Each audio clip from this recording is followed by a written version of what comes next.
Muy buenas noches. El día de hoy vamos a tratar el tema de la evaluación de acciones.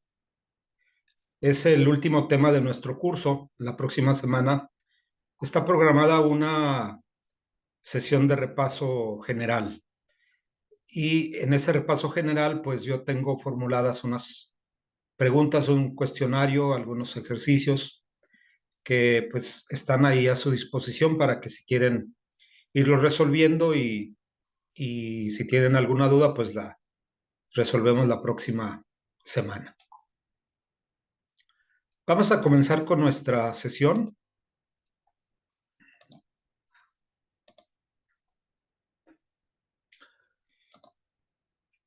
Y bueno, pues hablemos acerca de la evaluación de acciones. Primeramente, tenemos que hacer una diferencia entre el capital patrimonial y el capital de deuda. Nosotros sabemos que existen eh, compromisos de pagos a largo plazo y compromisos de pago de corto plazo. Los de corto plazo generalmente los conocemos como pasivos corrientes, ¿verdad? Y algunos créditos bancarios que también se liquidan en el corto plazo. Sin embargo, el capital patrimonial es a largo plazo. Ahí tenemos nosotros el capital de deuda, que son todos los préstamos en los que incurre una empresa, incluyendo los bonos que ya vimos y que se reembolsan de acuerdo con un programa fijo de pagos. Por otro lado está el capital patrimonial. Esos fondos son suministrados por los dueños de la compañía, es decir, los inversionistas o aquellos que tienen las acciones. Les llamamos tenedores de acciones y cuyo reembolso depende del desempeño de esta. ¿El reembolso de qué? Pues el reembolso nada más de las ganancias en caso de que hubiera o generara la compañía, ¿no? Porque el reembolso del capital, vamos a ver un poquito más adelante, que nunca lo espera el inversionista. Lo que espera es el reembolso en forma de ganancias. A diferencia de los acreedores, los tenedores de capital patrimonial, es decir, los que conocemos como accionistas, son los dueños de la empresa. Los acreedores no son dueños de la empresa. Los acreedores son fuente de financiamiento externa, al igual que los accionistas, pero con los primeros se llevan a cabo contratos para recibir un monto y liquidarlos en un plazo y con unos intereses determinados. Quienes poseen acciones generalmente tienen derecho de voto, lo que les permite elegir a los directivos de la empresa y votar en asuntos especiales. En contraste, los tenedores de deuda, los acreedores, no tienen el privilegio del voto, pero en cambio confían en las obligaciones contractuales de la empresa ante ellos para hacer oír su voz. No son ajenos a lo que la empresa haga. ¿Por qué? Pues porque tienen ahí capital de riesgo, ¿no? Lo han invertido, lo han prestado a la empresa y pues tienen que también ser informados de cuál es la marcha de la empresa en términos financieros. Los derechos de los tenedores de capital patrimonial sobre los ingresos y los activos están subordinados a los derechos de los acreedores. Esto significa que sus derechos sobre los ingresos no se pueden hacer válidos antes de satisfacer los derechos de todos los acreedores. Válidos antes de satisfacer los derechos de esto, es decir, pagarles a ellos primero antes de esperar dividendos. Después de satisfacer los derechos de los acreedores, el consejo directivo de la empresa decide si paga o no dividendos. Ya vimos en temas anteriores el tema del pago de los dividendos, ¿verdad? Que es un tema pues muy interesante desde el punto de vista de la toma de decisiones por parte del Consejo de Administración. Los derechos sobre los activos de los tenedores de capital patrimonial también están subordinados a los derechos de los acreedores.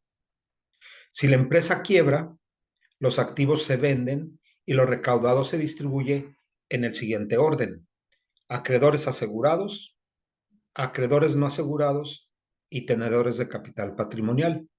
Los acreedores asegurados sabemos que son, en primer lugar, pues los trabajadores, los trabajadores, lo que es el Hacienda y el Seguro Social o alguna otra institución, el Infonavit, y luego los acreedores no asegurados, que serían pues los proveedores de materias primas, los bancos, ¿verdad? Que tienen pues dinero invertido o prestado a las empresas, y al final los accionistas. Como los tenedores de capital patrimonial son los últimos, es decir, los accionistas, son los últimos en recibir la distribución de los activos, esperan ganar mayores rendimientos a partir de sus inversiones en las acciones de la empresa que los que obtienen los acreedores de la empresa. El riesgo es más alto, por lo tanto el rendimiento esperado también lo debe de ser. Cuanto más alta sea la tasa de rendimiento esperado por los tenedores de capital patrimonial, mayor será el costo del financiamiento con capital patrimonial en relación con el costo del financiamiento mediante deuda de la empresa. Entonces, mientras mayor sea el rendimiento esperado, pues mayor va a ser el costo de ese financiamiento, ¿verdad? El riesgo va acompañando al costo, por lo tanto, pues el costo se eleva. A diferencia del capital de deuda, el capital patrimonial es una forma permanente de financiamiento para la empresa. Es decir, no vence, por lo que no se requiere un reembolso. Como el capital patrimonial se liquida únicamente en procedimientos de quiebra, los accionistas saben que aunque exista un mercado bien establecido para sus acciones, el precio que pueden obtener podría fluctuar. Esta fluctuación del precio del mercado de las acciones hace que los rendimientos integrales de los accionistas de una empresa sean todavía más riesgosos. Por último, la empresa emisora trata los pagos de intereses a los tenedores de deuda como gastos deducibles de impuestos, mientras que los pagos de dividendos a los accionistas de una empresa no son deducibles de impuestos. La deducción fiscal de los pagos de intereses reduce el costo del financiamiento mediante deuda para las empresas, haciendo que el costo de financiamiento con capital patrimonial sea menor. Una empresa puede obtener capital patrimonial a través de la venta de acciones comunes o preferentes. Todas las corporaciones emiten inicialmente acciones comunes para recaudar capital patrimonial. Algunas de estas empresas emiten posteriormente acciones comunes adicionales o acciones preferentes para recaudar más capital patrimonial. Bueno, hasta ahora pues lo que hemos visto aquí es parte de lo que revisamos en temas anteriores, ¿verdad? El primer punto es el costo del capital. Y el costo de capital sabemos que está relacionado con el riesgo. A mayor riesgo, mayor es el costo de capital. Y a mayor riesgo, pues naturalmente que se espera mayor rendimiento.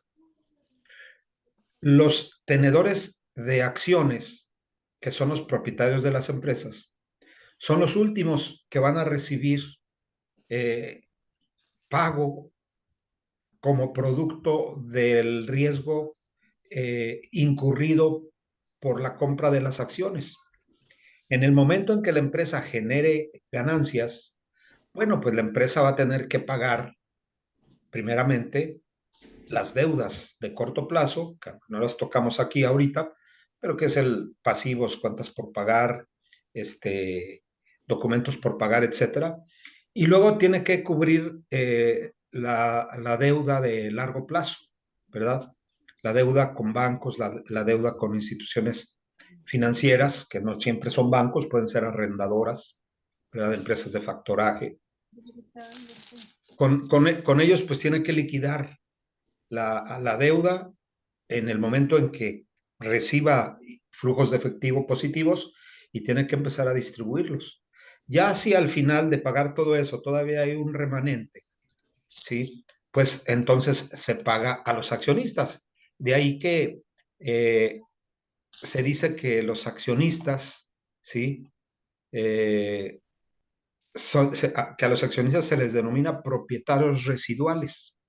Es decir, porque solamente si queda algún residuo después de pagar todos los derechos sobre los activos de la empresa, si queda algo, entonces se les puede repartir dividendos.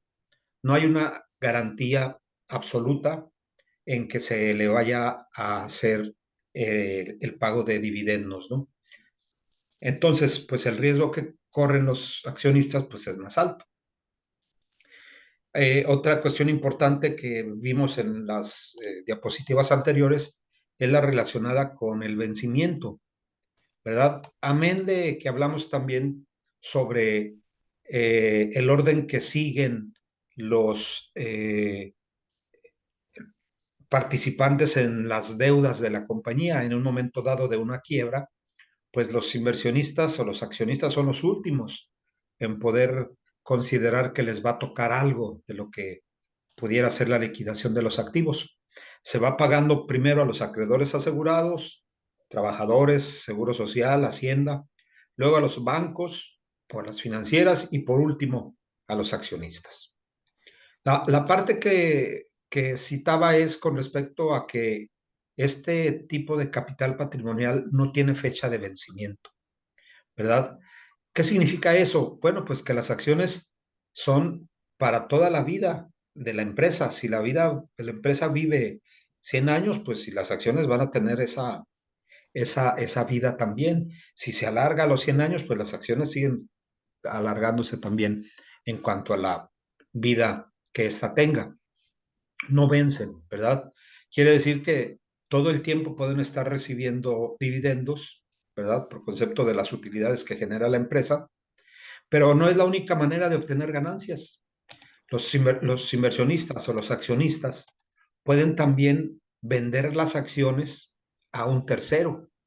Lo vimos en la sesión pasada, o bien también pueden adquirir nuevas acciones o intercambiarlas por acciones preferenciales.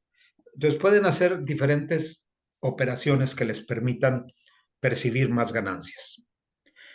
A estos verdaderos dueños de la empresa, como dijimos anteriormente, se les conoce como propietarios residuales, por el hecho de que si sobra algo, después de liquidar los compromisos de la empresa, pues se les van a repartir esos dividendos.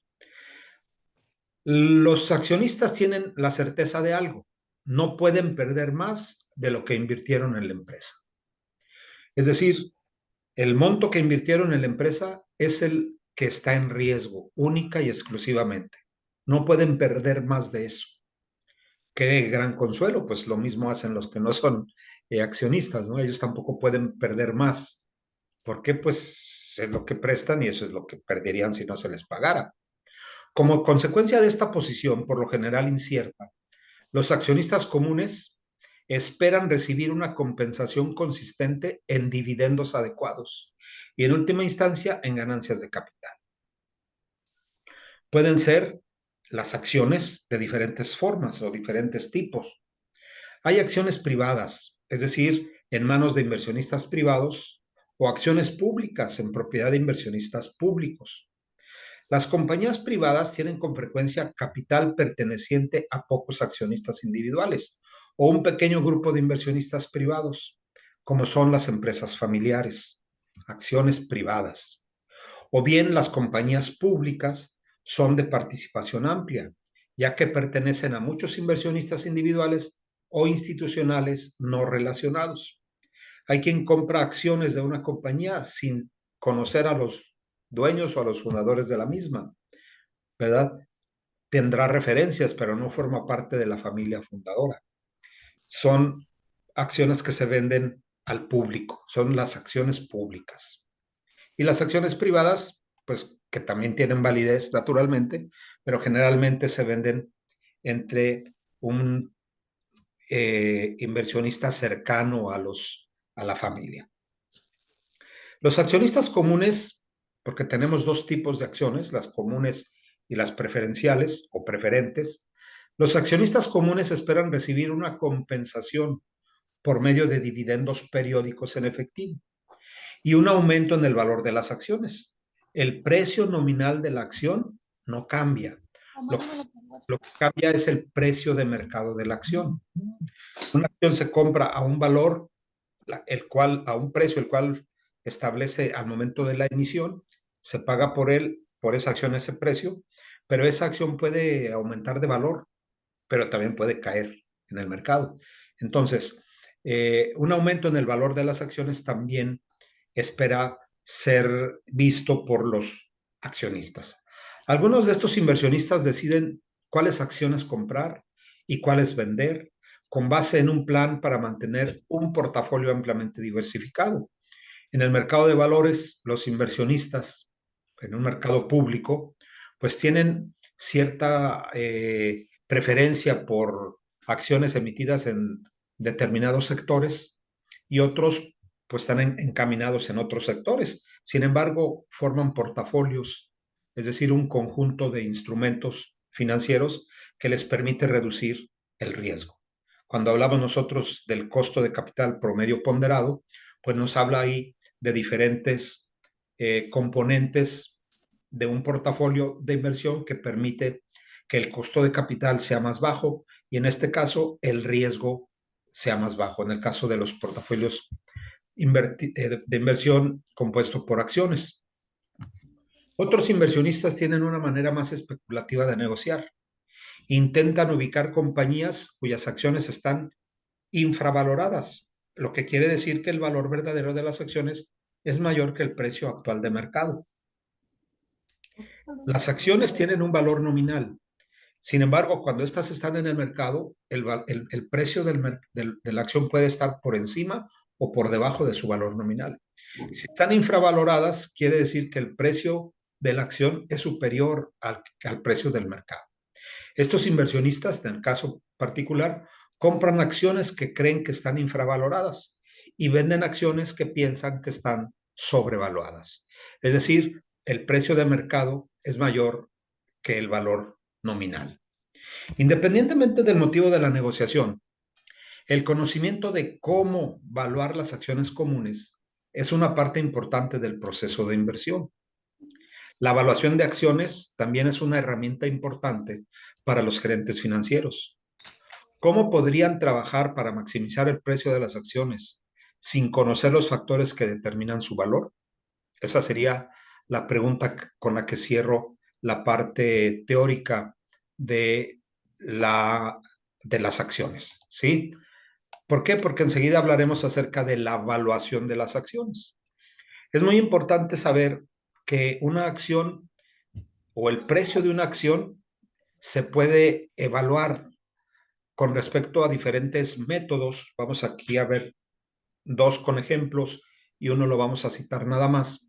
Pero hay diferentes maneras de evaluar el precio de una acción, que eso es lo más importante, ¿no? ¿Por qué? Porque las acciones, mientras su precio suba, pues son más demandadas por los inversionistas. Y eso hace que la empresa en sí misma, pues, crezca, ¿no? Crezca su valor en el mercado, ¿verdad? Bien, ¿tienen alguna pregunta, algún comentario?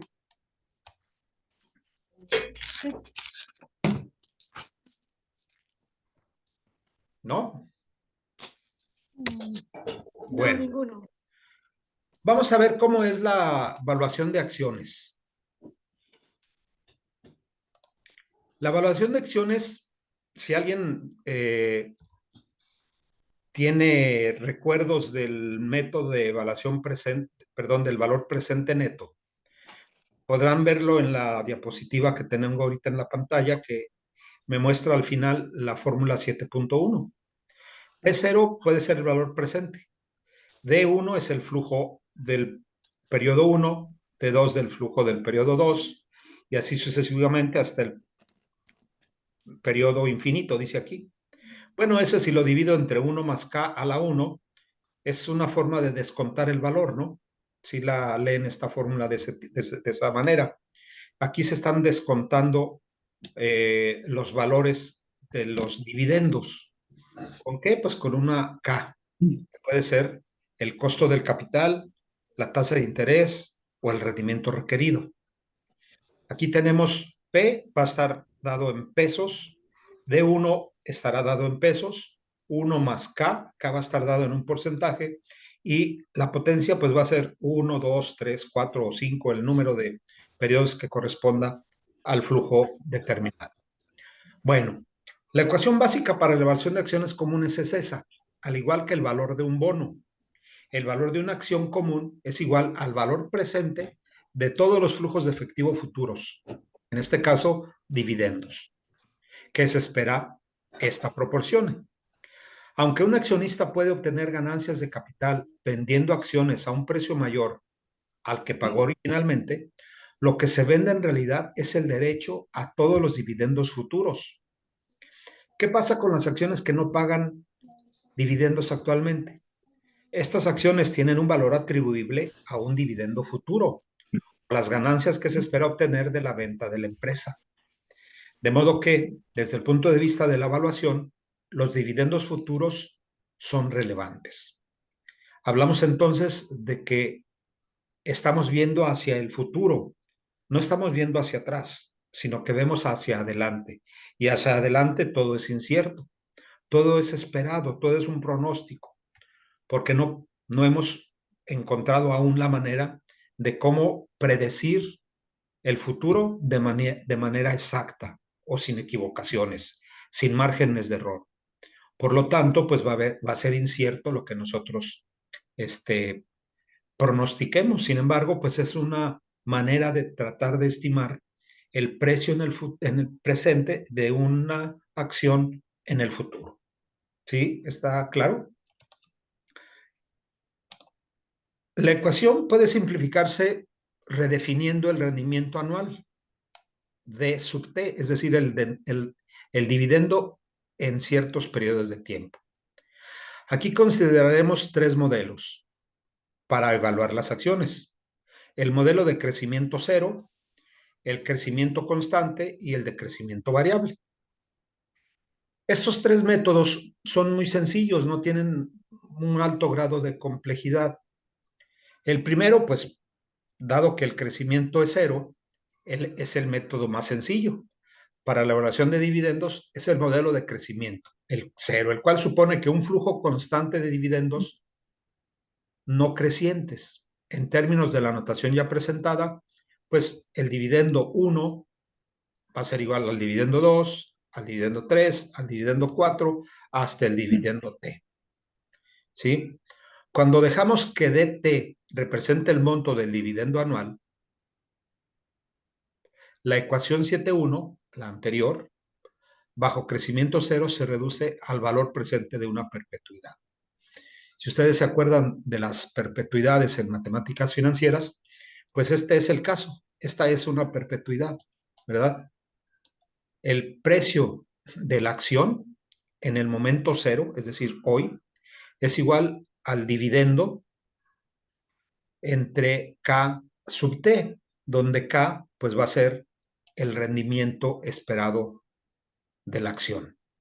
Aquí tenemos, simplemente dividimos el monto del dividendo, si fuera 100 pesos, entre 0.10, si fuera 10% el rendimiento, pues sería 100 entre 0.10, el precio de la acción sería 1000, ¿verdad? De una manera muy, muy simple. Es cuando el rendimiento, perdón, el dividendo es el mismo durante el periodo de tiempo. Pero eso no sucede. Generalmente los rendimientos cambian porque las ganancias o la actividad económica pues cambia también. Por lo tanto, tenemos otros modelos, ¿verdad? Aquí viene un ejemplo de lo que mencionaba hace un momento. Dice, el valor de las acciones preferentes se calcula, bueno, ese es el caso de las acciones comunes con un dividendo constante. En el caso de las acciones preferentes, como estas garantizan un dividendo, ¿verdad?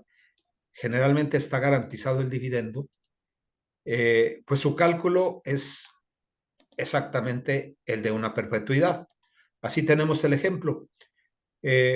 Una acción preferente que paga un dividendo anual establecido de 5 pesos y tiene un rendimiento requerido de 13%. El precio de la acción sería 38.46. ¿De dónde viene? Bueno, pues de dividir 5 entre 0.13. Ese es 38.46 pesos el valor de estas acciones preferentes. O si fuera una acción común con un dividendo constante de 5 pesos, con un rendimiento requerido del 13%, también sería 38.46. Veamos ahora el modelo del crecimiento constante.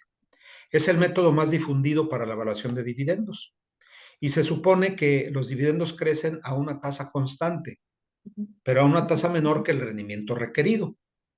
¿Por qué? Porque pues si tenemos una fórmula que vamos a ver ahorita y el rendimiento requerido bueno, me voy a aplicar a la fórmula. El rendimiento requerido es menor, o sea, K es menor que G, donde G es el rendimiento constante, pues este resultado va a ser negativo. Eso es inconsistente, eso no puede ser. Por lo tanto, es muy importante dejar en claro que este modelo supone que la tasa de crecimiento constante G es menor que el rendimiento requerido K. Esa es una condición matemática necesaria para que el modelo funcione.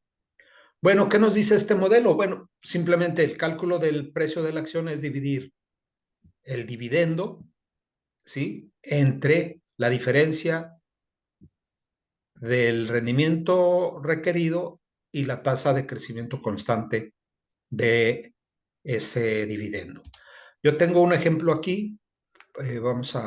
No ven el Excel, ¿verdad? No No, ven. no se ve. A ver, voy a mostrarlo aquí. Aquí tengo el ejemplo. Por ejemplo, del año 2017 se pagó un dividendo de $1 o de $1, en el caso del libro lo maneja en dólares. 2018, 2019, 2020, 2021, 2022. El dividendo ha ido creciendo de 1, 1.05, 1.12, 1.2, 1.3 y 1.4. Y para el 23 se espera un dividendo de 1.5. ¿Cómo calculo yo el precio de esta acción? En su libro base viene este ejercicio, ¿verdad? Bueno, pues ¿qué hacemos nosotros? Calculamos el crecimiento del dividendo. Aquí yo lo tengo simplemente 1.05 entre 1 menos 1%, pues es el 5%. Y luego el siguiente, 1.12 entre 1.05 menos 1%, 6.6. Y así sucesivamente, ¿verdad? Ya me está hablando que en 10 minutos tenemos que cerrar. Igual para cada uno de los años. Ese es el crecimiento del dividendo. Lo que hago es calcular el promedio de ese crecimiento. La suma de estos es 34.83 y lo divido entre 5 y me da que tiene un crecimiento constante de 6.96. El rendimiento requerido es del 15%. Entonces la fórmula me dice que el precio de la acción es el resultado de dividir el dividendo esperado, que es 1.5, sobre la diferencia entre el rendimiento obtenido del costo de capital, perdón, el rendimiento requerido del punto 15 menos el rendimiento constante, que es 6.96. Aquí yo tengo F11 menos E11. Es este menos este. Y el resultado es que el precio de la acción 18.67. ¿Sí? Este archivo lo tienen también ahí en la plataforma. Bueno, el modelo de crecimiento variable, a diferencia del anterior, del 1 y el 2, en el crecimiento del dividendo es variable. Los modelos de crecimiento cero y constante para la evaluación de acciones comunes no permiten ningún cambio en las tasas de crecimiento esperadas. Como las tasas de crecimiento futuras podrían aumentar o disminuir en respuesta a las condiciones variables del negocio, resulta útil considerar un modelo de crecimiento variable que permita un cambio en la tasa de crecimiento de los dividendos. Para eso, pues está un ejercicio también en el libro. Les voy a pedir que se remitan a la página 264, ¿verdad? Ahí aparece el dividendo, el ejercicio, Y la solución, aunque parece un poco más compleja en el texto, yo lo tengo aquí también en Excel para que ustedes lo puedan revisar, ¿verdad? Tenemos el dividendo esperado para los años futuros. Por ejemplo, el dividendo en el 2022 fue de 1.5 y se espera un dividendo de 1.5 para los siguientes 3 años. Sin embargo, con un crecimiento del 10%, eso significa que el dividendo va a crecer 1.65, 1.81 y 1.99.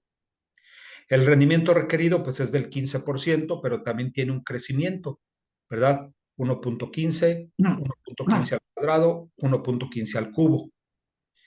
Nosotros podemos calcular el valor presente de los dividendos, es decir, dividiendo el dividendo de 17, que es 1.65, entre el rendimiento requerido, que es 1.15, ¿verdad? Y me da 1.43 el valor presente de ese dividendo en ese año. Lo mismo hago para los siguientes años y la suma de los mismos me da el valor presente de los dividendos, de la suma de todos los dividendos de los 3 años, 4.1199. En el libro viene 4.12. Bueno, para calcular el precio de la acción, lo que hacemos es dividir, ¿verdad? Sumar este 4.12 más este 13.78 que me da 17.90. ¿De dónde sale el 13.78? Bueno, pues tenemos un crecimiento del 5% que me maneja el ejemplo del libro, es decir, el rendimiento va a crecer un 5% a partir del 2026. El valor del dividendo, pues es el dividendo del año del 2019 entre 1.05, que me da el 2.1 en el libro de texto. Al hacer esta operación me da 20.96. Una vez que tenemos el valor de las acciones, que es 20.96, ¿verdad? Lo divido entre 19, que corresponde a 1.52087, es decir, 1.5 al cubo. Lo descuento y me da 13.78. La suma de 4 y 13, pues tengo 17, que es el precio de la acción en un momento en el tiempo. Déjenme regresarme al libro de texto. Aquí tienen este ejercicio, ¿verdad? Aquí tenemos el 2.1, el 21 que yo calculé, 13.18 más 4.12, que es el 4 que hicimos, me da el 17.93. Bueno, ese es el modelo de crecimiento variable. Y por último tenemos el del crecimiento, modelo de evaluación para un flujo de efectivo libre, ¿verdad? Ese maneja también el valor de la empresa o el valor presente de acuerdo a los flujos de efectivo de un proyecto determinado. Como no tiene aún un periodo de vida, aún no han emitido ni un peso, es para proyectos que están en puerta. ¿Cómo calculamos el valor? Pues traemos a presente los flujos de efectivo, los descontamos y hacemos la evaluación de la misma, ¿verdad? Todo es relacionado con el valor del dinero a través del tiempo. No sé si ven, las operaciones todas están ligadas con ese tema, ¿verdad? Bueno,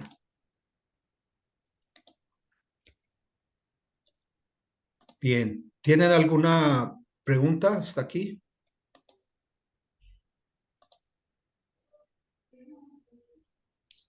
No, ¿No? no, Bueno, ninguna. Bueno, yo sí, entré un poquito tarde en la clase. ¿Esta es evaluación de acciones de cualquier tipo, de cualquier empresa, perdón? sí, sí, de acciones, acciones. Voy a detener el video para poder subirlo y ahorita sí continuamos. Ok.